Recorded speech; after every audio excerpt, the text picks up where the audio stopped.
पिछले क्लास में हम लोग प्रतिरोधकता या विशिष्ट प्रतिरोध की चर्चा किए थे और विशिष्ट प्रतिरोध या प्रतिरोधकता के व्युत्क्रम को विशिष्ट चालकत्व या चालकता कहा जाता है, यहीं पर हम लोग समाप्त किए थे। तो इसमें जो देखो सूत्र आया था R = ρL/A। इसमें L चालक की लंबाई है, A चालक के अनुप्रस्थ काट का क्षेत्रफल है, R चालक का प्रतिरोध है और ρ चालक के पदार्थ का विशिष्ट प्रतिरोध या प्रतिरोधकता है। तो उस वीडियो में हम समझाए हैं कि विशिष्ट प्रतिरोध या प्रतिरोधकता चालक की आकृति आकार बदलने से इसमें कोई परिवर्तन नहीं होता है। ये पदार्थ का नियतांक है, तो एक पदार्थ के सभी चालकों के लिए ρ का मान फिक्स होता है। तो इस सूत्र पर आधारित अनेक बार जो है परीक्षा में प्रश्न पूछा गया है। हम 2-3 सवाल आपको आज यहाँ पर बता रहे हैं, उसको ध्यान से समझिएगा, जो इसी सूत्र के उपयोग से बनेगा। मान लो एक क्वेश्चन हम लोग को आ गया कि L लंबाई तथा R त्रिज्या के एक समरूप तार का प्रतिरोध 16 ओम है। यदि तार की त्रिज्या आधी कर दी जाए तब तार का नया प्रतिरोध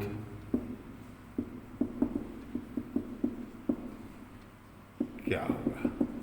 मान लो ये सवाल पूछ दिया, एल लंबाई तथा आर त्रिज्या के एक समरूप तार का प्रतिरोध 16 ओम है।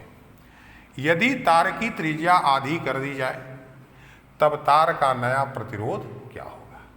अगर ऐसा सवाल आ जाए तो देखो, त्रिज्या अगर r है तो अनुप्रस्थ काट का क्षेत्रफल πr² हो गया। r बराबर सूत्र आप पढ़े हैं ρL/A। इस स्थिति में r का मान 16 दिया हुआ है, एक समीकरण हो गया। अब जब तार की त्रिज्या आधी हो गई तब उसके अनुप्रस्थ काट का क्षेत्रफल क्या हो गया। तो जब R1 बराबर R/2 तब A1 बराबर πr1²। तब पाई R1 की जगह जब R/2 रखिएगा तो R²/4, इसके जगह पर A लिख सकते हैं, A/4। जब त्रिज्या आधी की गई तो अनुप्रस्थ काट का क्षेत्रफल 1/4 हो गया। तो अब लंबाई क्या हो जाएगी। तो तार को आप किसी भी रूप में बढ़ा दीजिए, घटा दीजिए, उसके आयतन में कोई परिवर्तन है, वही सिद्धांत होगा। यानी तार का जो अंतिम आयतन है उसके प्रारंभिक आयतन के क्या होगा, बराबर। तो तार का अंतिम आयतन बराबर तार का प्रारंभिक आयतन। तो तार का आयतन अनुप्रस्थ काट का क्षेत्रफल गुना लंबाई। तो हमने A1 मान लिया अंतिम आयतन, अनुप्रस्थ काट का क्षेत्रफल, लंबाई L1। पहले अनुप्रस्थ काट का क्षेत्रफल A और लंबाई L है। अब A1 की जगह पर A/4 लिखिएगा, A कट गया तो L1 बराबर क्या हो गया, 4L। यानी जैसे तार की त्रिज्या आधी की गई, अनुप्रस्थ काट का क्षेत्रफल हो गया A/4 और तार की लंबाई हो गई 4L। अब तार का नया प्रतिरोध R1 बराबर ρL1/A1। रो में कोई परिवर्तन नहीं, L1 की जगह क्या लिखिएगा, 4L। A1 के जगह पर A बटा 4, ये 4 ऊपर जाएगा 16 रो L बटा A, रो L बटा A की जगह पर सवाल में क्या है 16, तो 16 गुना 16 यानी प्रतिरोध जो है कितना गुना बढ़ गया, 16 गुना बढ़ गया है। इसको ऑब्जेक्टिव के लिए भी याद रखना है। अगर तार की त्रिज्या आधी कर दी जाए तो उसका प्रतिरोध कितना गुना बढ़ गया, 16 गुना। 16 गुना 16 56, ये तार का नया प्रतिरोध। तो इस प्रकार से अगर तार की त्रिज्या में, अनुप्रस्थ काट के क्षेत्रफल में या लंबाई में परिवर्तन देकर और उसका नया प्रतिरोध पूछे तो सिद्धांत एक ही है कि लंबाई बदले या अनुप्रस्थ काट का क्षेत्रफल बदले, आयतन में कोई परिवर्तन नहीं होता है। तो किसी एक का परिवर्तन दिया रहे तो दूसरा का परिवर्तन हम लोग इसी सिद्धांत के आधार पर निकाल लेंगे। तार का अंतिम आयतन बराबर तार का प्रारंभिक आयतन। इस पर आपको एक सवाल और बता रहे हैं।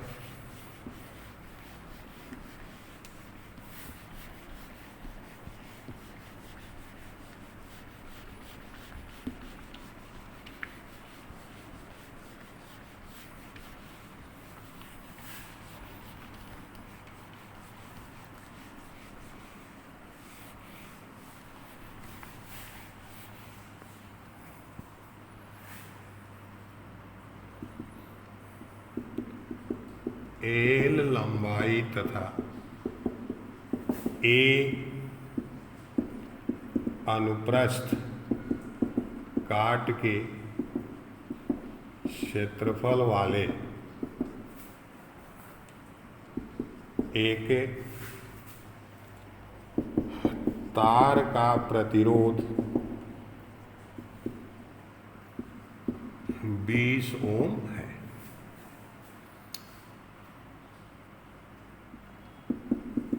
तार को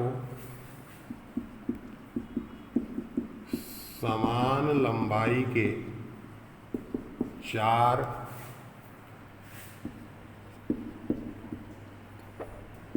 टुकड़ा में काट कर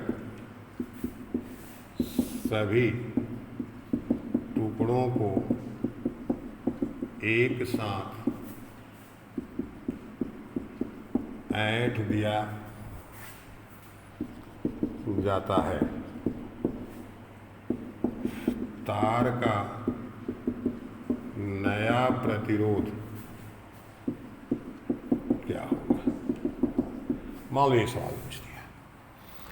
एल लंबाई तथा ए अनुप्रस्थ काट के क्षेत्रफल वाले एक तार का प्रतिरोध 20 ओम है। तार को समान लंबाई के 4 टुकड़ा में काटकर सभी टुकड़ों को एक साथ ऐंठ दिया जाता है, तो तार का नया प्रतिरोध क्या होगा? तो पहले तो प्रतिरोध R बराबर सूत्र रो L बाई ए, यहाँ 20 हो गया। अब जो सूचना दी गई है, तार को बराबर बराबर लंबाई के 4 टुकड़ा में काट करके और चारों को एक साथ ऐंठ दिया गया, तो जो नया तार बना उसकी लंबाई L/4 हो गई। नया तार की लंबाई L1 बराबर L/4। अभी जो हम पिछले सवाल में आपको समझाए कि तार का जो अंतिम आयतन है वो प्रारंभिक आयतन के बराबर होगा। अब नए तार का अनुप्रस्थ काट का क्षेत्रफल यदि हम A1 मान लें, लंबाई L1, तो ये हो गया अंतिम आयतन, ये हो गया प्रारंभिक आयतन। L1 की जगह पर L क्या हो जाएगा 4, A इंटू L कैंसिल, तो A1 बराबर 4A। तो नया लंबाई हो गया L/4, अनुप्रस्थ काट का क्षेत्रफल हो गया 4A। तब तार का प्रतिरोध, फिर वही सूत्र R1 बराबर रो L1/A1। तो L1 की जगह पर क्या लिखिएगा L/4 और A1 की जगह पर 4A। तो R1 is equal to 1/16 row L/A, और रो L/A की जगह पर क्या दिया हुआ है 20, तो R1 बराबर 20/16, ये 5 हो गया। 1.25। तो जो नया तार बना उसका प्रतिरोध 1.25। तो एक बार क्षेत्रफल घटाकर एक बार क्षेत्रफल बढ़ाकर दो तरह का सवाल बता दिए। एक लास्ट क्वेश्चन इसमें तीसरा नंबर आपको बता रहे हैं।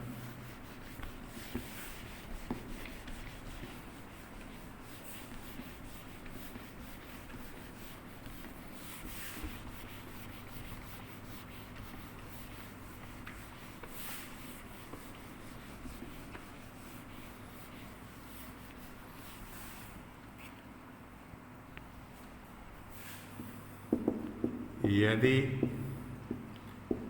किसी तार की लंबाई में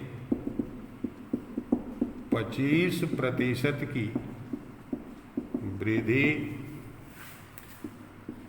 कर दिया जाए तब उसके प्रतिरोध में प्रतिशत वृद्धि की गणना करें।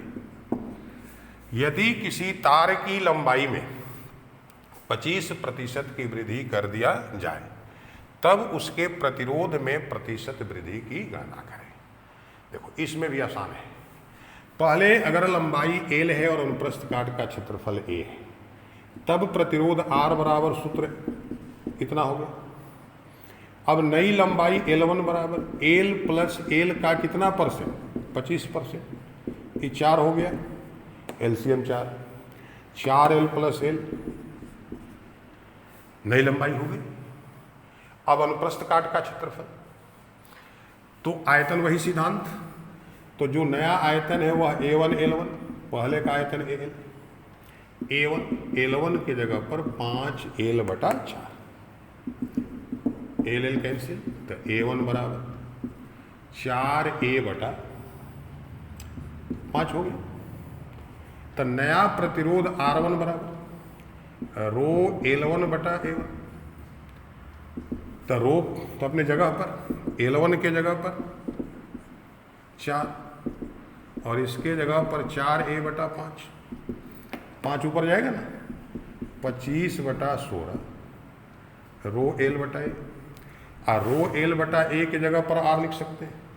तो नया प्रतिरोध 25R/ क्या हो गया 16। तो नया प्रतिरोध R1 हो गया 25R/16। पहले प्रतिरोध R है। अब प्रतिरोध में प्रतिशत वृद्धि, तो जब भी प्रतिशत वृद्धि या कमी निकालना हो, वृद्धि बटा मूल मान गुना 100, जैसे लाभ हानि का सवाल आप बनाते हैं, तब प्रतिरोध में प्रतिशत वृद्धि, तो R1 माइनस R/R, R1 में से R घटा देंगे वृद्धि, मूल मान गुना 100, इसी को हल कर देना है। तो R1 की जगह पर 25R/16 माइनस R/R, 16 LCM हो गया, यहाँ पर आएगा ना, तो 25 में से 16 घट गया, 9 हो गया, 16R गुना 100, R से R कट गया, ये 4 हो गया, ये 25, तो 25 9 225/4, तो 4 ही 5 20, 2 बच गया ना, 4 छका 24, 1 4 दूनी 8, तो कितना परसेंट, 56.25%। तो यदि तार की लंबाई में 25% की वृद्धि की जाए तो उसके प्रतिरोध में 56.25% की वृद्धि हो जाएगी। तो हमारे समझ से ये तीनों सवाल को अगर ध्यान से देख लीजिए तो इस सूत्र पर आधारित आपके सवाल में कोई दिक्कत नहीं होगी। अब इसके बाद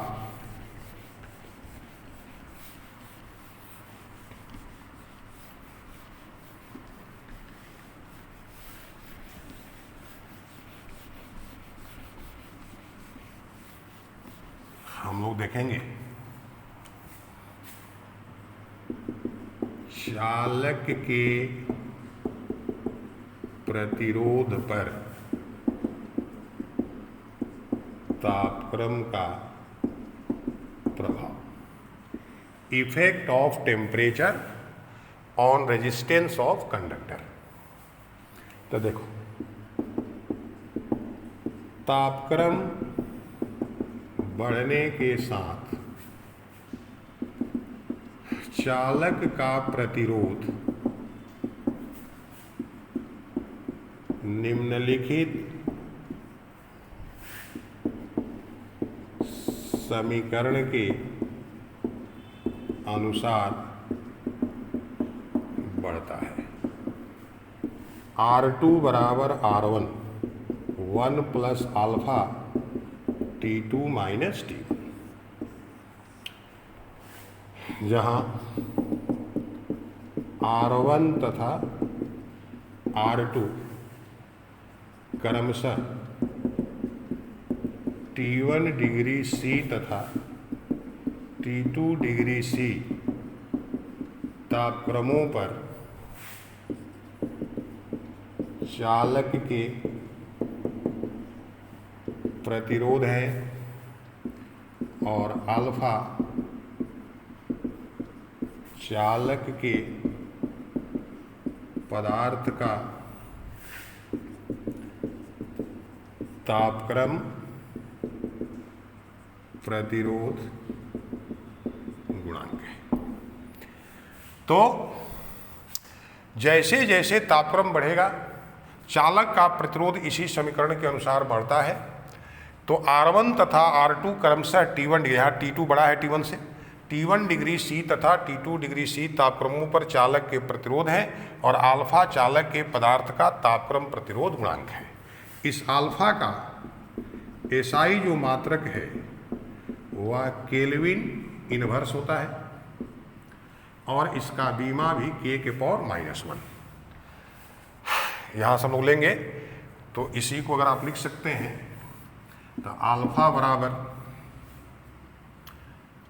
R2 माइनस R1 बटा R1 into T2 minus T1। तो ये तो दोनों प्रतिरोध कर जाता है, टेम्परेचर का अंतर है, तो वही इसका एसआई मात्रक केल्विन इनवर्स। और अब देखो, यदि T1 डिग्री C बराबर 0 डिग्री C, यानी तापक्रम पहले 0 डिग्री C है, T2 degree C equal to T degree C, R1 equal to R0 यानी 0 डिग्री C पर प्रतिरोध R0 है और R2 इक्वल टू RT, तब यही सूत्र क्या हो जाएगा, तो R2 के जगह पर डायरेक्ट RT, R1 के जगह पर R0, 1 प्लस अल्फा, T2 के जगह पर T और T1 के जगह पर 0। तो अगर कहीं सवाल में प्रतिरोध 0 से बढ़कर के T हो रहा हो तब सूत्र आप लिख सकते हैं RT बराबर R0 1 plus alpha into T। याद रहे आगे हम लोग कहे थे कि आपका अर्धचालक आएगा, उसके लिए अगर यही बात आ गए प्रतिरोध का तापक्रम प्रभाव, तो नोट याद रखिएगा,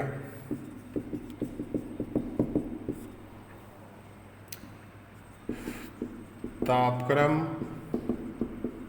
बढ़ने के साथ अर्धचालक का प्रतिरोध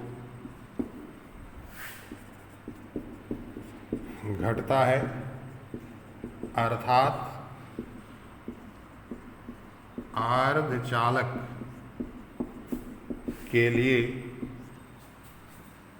अर्धचालक के लिए तापक्रम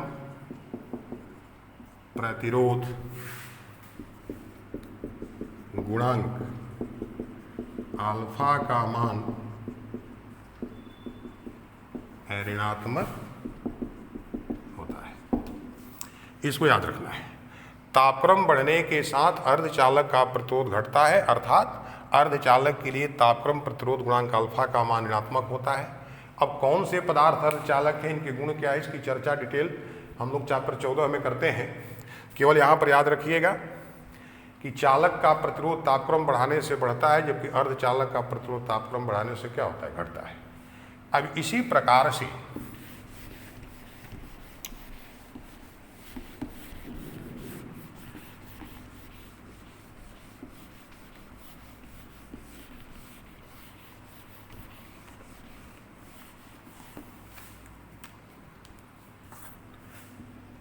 चालक के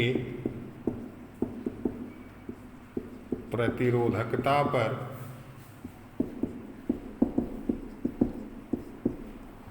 तापक्रम का प्रभाव। तो जैसे प्रतिरोध पर प्रभाव है, सेम प्रतिरोधकता पर भी वही प्रभाव है। तो तापक्रम बढ़ने के साथ चालक के पदार्थ की प्रतिरोधकता निम्नलिखित समीकरण के अनुसार बढ़ती है। ρ2 बराबर ρ1 1 plus alpha T2 minus T1। Same relation है, केवल प्रतिरोध की जगह प्रतिरोधकता, जहाँ ρ1 तथा ρ2 क्रमशः T1 डिग्री C तथा T2 डिग्री C तापक्रमों पर पदार्थ की प्रतिरोधकता है और अल्फा पदार्थ का तापक्रम प्रतिरोधकता गुणांक है। इसमें भी यदि T1 डिग्री C बराबर 0 degree C, T degree C, ρ1 equal to ρ0, ρ2 equal to ρt, तब ρt equal to ρ0 1 plus alpha t। तो दोनों के संबंध में समानता है। अगर प्रतिरोध का निर्भरता याद है तो प्रतिरोधकता का भी होगा। अर्धचालक के लिए भी तापक्रम बढ़ने से उसकी प्रतिरोधकता क्या होगी, घटेगी।